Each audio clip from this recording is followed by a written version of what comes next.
नमस्ते हैं जी, धैर्यवान हीलिंग साइंस से मैं हूँ धैर्यवान, आपका अपना हीलिंग मास्टर। साथियों, एक बहुत गहरी चर्चा जो आपने कई बार मुझसे पूछा है, मेरी कंसल्टेंसी में भी आपने कई बार मुझसे पूछा है कि रुका हुआ पैसा, रुका हुआ धन, चाहे फिर वो उधार दिया गया हो या किसी कोई पेमेंट जो आपकी मेहनताना है जो रुकी हुई है, किसी भी जगह में जहाँ आपने सर्विस दी है और पैसा नहीं आया है, या किसी की आपने आवश्यकता में मदद की है और वो पैसा लौटाना नहीं चाहता, या उसकी नीयत नहीं है, या उसको लौटाने की इच्छा नहीं है, या उनको ये लगता है कि आप तो बहुत पैसे वाले हैं, आपको वापस करने की क्या ही ज़रूरत। तो ऐसे बहुत सारे हालात बन जाते हैं जहाँ आपका छोटा बड़ा या कैसा भी पैसा रुका हुआ होता है और वो पैसा आपको चाहिए होता है। तो ऐसे में क्या करना चाहिए? एक बहुत ही अच्छा पूरा एक रिचुअल मैं बताने वाला हूँ।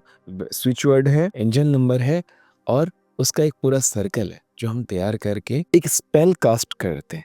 और उस स्पेल से सबसे अच्छी बात ये होती है कि जो हमें पैसा देने वाला है, जो हमें पैसा लौटाने वाला है, उसकी नीयत बदलती है और उसकी किस्मत भी बदलती है। यानी कि ये करके आप उनका भी भला कर रहे हो। कैसे? उनके पैसों की एनर्जी को खोल रहे हो। भाई ऐसा भी तो हो सकता है उस बेचारे के पास है ही नहीं अभी पैसे, बड़ी मुश्किल से गुजारा चल रहा है ना? या उसकी अपनी ज़रूरतें पूरी होने के बाद उसके पास पैसा बच नहीं रहा, या उसके शौक पूरे होने के बाद कई बार ऐसा होता है कि भाई मेरा इतना पैसा, इतना थोड़ा-सा पैसा है, 20-25 हज़ार रुपए, ये लौटा नहीं रहा है, घर में गाड़ियाँ खरीदी जा रही है ना? तो उस कंडीशन में भी ये स्पेल ऐसे काम करेगा कि उसकी नीयत बदलेगी और दूसरा उसके पैसों का रास्ता भी खोलेगा। उधार लेकर मरने वाले जो लोग होते हैं, वो अगले जन्म में रोगी बन के पैदा होते, तो उनको उधार से मुक्त करके असल में आप उनका कल्याण ही कर रहे हो। ठीक है, ध्यान रखना। और इस पूरे रिचुअल को, हालांकि बहुत छोटा सा रिचुअल है, इस रिचुअल को जब हम करेंगे तो आपको भी एक बहुत ज़रूरी बात को ध्यान रखना होगा। वो मैं ना इसको बनाने के बाद बताऊँ, क्योंकि आपको इसको देखने के बाद समझ में आ जाएगा कि मैं ऐसा क्यों बोल रहा हूँ। एक बहुत छोटी-सी बात जो आपको ध्यान में रखनी है। सबसे पहले इसे कैसे बनाना है, इस सर्कल को कैसे बनाना है? एनर्जी सर्कल है, ध्यान रखिए। एक पेपर लीजिए, A4 साइज़ का जो पेपर होता है, स्क्वायर पेपर भी हो सकता है।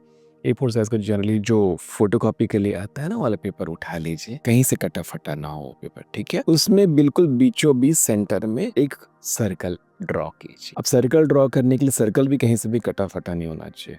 तो आप सर्कल ड्रॉ करने के लिए कोई किसी डब्बे का ढक्कन या कोई गोल चीज़ रख के ऐसे गोल करें तो बहुत अच्छा है, नहीं तो अगर आपको हाथ से बनाने आता है, बहुत परफेक्ट होने की भी ज़रूरत नहीं है, सिर्फ सर्कल ड्रॉ कर लीजिए, एक वृत्त, गोला। और सबसे पहले लिखिए अपना नाम, जिस नाम से आपको दुनिया पुकारती है। जैसे कि मेरा पूरा नाम मयंक धैर्यवान है, लेकिन मुझे आप सब धैर्यवान के नाम से जानते हैं, तो धैर्यवान के नाम से ही मैं जाना जाता हूँ, यही मेरी पहचान है। तो मैंने लिख दिया धैर्यवान। या अगर मुझे लगता है कि मेरा पूरा नाम लिखना चाहिए तो मैंने वो लिख दिया। अब आप नीचे लिखिए उस इंसान का, उस संस्था का, उस कंपनी का या उस जगह का जहाँ से आपको पेमेंट आना है, उसका नाम स्पष्ट लिख दीजिए। ठीक है? उस पर्सन का भी नाम लिख सकते हैं, पर्सन क्लियर है तो पर्सन लिखो, नहीं तो संस्था का नाम, उस कंपनी का नाम आप लिख दीजिए। लिख लिया? अच्छा, अब मन में संशय होगा कौन से कलर का? ये सब काले कलर के रंग से, मतलब काले पेन से, काले स्केच पेन से आप कर सकते हैं। लेकिन इसके बीच में जो आप लिखेंगे स्विच वर्ड, वो लिखेंगे आप हरे रंग के स्केच पेन से। ठीक है? स्विच वर्ड बस हरे रंग के स्केच पेन से होगा। स्विच वर्ड है rush count on, rush count on, rush count on. ये स्विच वर्ड को आपको एन्चेंट भी करना है। किस नियत से? कि मेरे पैसे मुझे वापस मिल जाए, सही नियत से वापस मिल जाए, उनके पास पैसों की व्यवस्था हो जाए। ठीक है? तो आपके इस विश से क्या हो रहा है, उनके जीवन में जो इस वजह से उधार हो रखा है वो भी उनका खत्म होगा। सबसे अच्छी बात ये है, उनका खत्म होगा, उनकी उधारी जाएगी, उनकी उधारी खत्म होगी। उनके जीवन में भी पैसा आ जाएगा कहीं न कहीं, तो आएगा तो वो मुक्त हो पाएँगे, तो उनका कैश फ्लो भी ठीक हो जाएगा। तो इस इंटेंशन के साथ इस rush count on, rush count on, rush count on, rush count on ये बोलेंगे। और आगे भी जब इसको करने के बाद कैसे बोलना है ये मैं बताऊँगा। ये आपने लिख दिया रश काउंट ऑन, ठीक है? अब इसके ऊपर लिखिए एक एंजल नंबर जो ब्लॉक मनी को रिलीज़ करता है, वो है 858। 858 ये एक एंजल नंबर लिख लिया। और फिर दूसरा एंजल नंबर स्विच वर्ड के नीचे लिख लिया 7740,969। ठीक है? ये इंजन नंबर ये बहुत कारगर है मनी के फ्लो को बढ़ाने में, ब्लॉक मनी के फ्लो को बढ़ाने में। कभी-कभी ऐसा होता है वो जो पर्सन आपको दे रहे हैं एक बार में नहीं दे पाते या वो संस्था एक बार में वो पैसा नहीं दे पाती, तो वो एक-एक करके धीरे-धीरे वो पैसा रिलीज़ होता है और आपके पास पहुँचता है। और इस रिचुअल से इस जो हम इंचेंट करते हैं, उससे ना वो सही नियत से, सही भाव से आता है। क्या होता है ना जी, कई बार ऐसा होता है कि पैसा तो भले हमारा है, लेकिन सामने वाले की स्थिति परिस्थिति अगर देने की ना रहे और वो तब भी काट के दे रहा है, बड़ी बद्दुआओं के साथ आता है, बड़े खराब मन के साथ आता है, बड़ी खराब एनर्जी के साथ, खराब वाइब्रेशन के साथ आता है। तो अक्सर ये बोलते हैं ना, उधारी का धंधा करने वाले लोग या जो ब्याज का धंधा करने वाले लोग जीवन में सुख नहीं प्राप्त कर पाते। जीवन में उनके जीवन में ना तकलीफें बनी रहती है। थैंक गॉड कि अब तो बैंक्स हैं, तो वो अब उधारी नहीं देता, वो फाइनेंस करते हैं। तो वो फाइनेंस वाला मामला है, तो क्या बहुत बड़ा ग्रुप, एक बहुत बड़ी संस्था, तो वो सारी ऊर्जा ना फैल जाती है।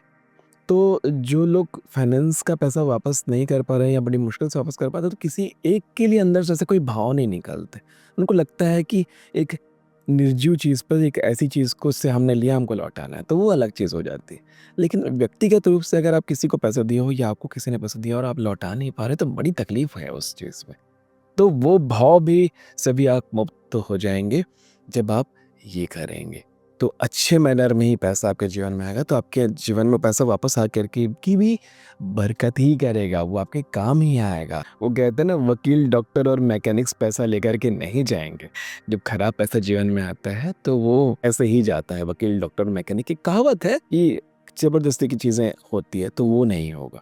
तो आप ये करें। अब ज़रूरी बात, ये पेपर तो तैयार हो गया, इसको कहाँ लगाएँगे? जहाँ घर में विज़िबल होता है, किसी ऐसे वॉल पे लगाइए जहाँ से वो दिखाई दे। साउथ वॉल हो तो बहुत अच्छी बात है, ना हो तो किसी भी वॉल में जहाँ ये खुला रहे, ठीक है?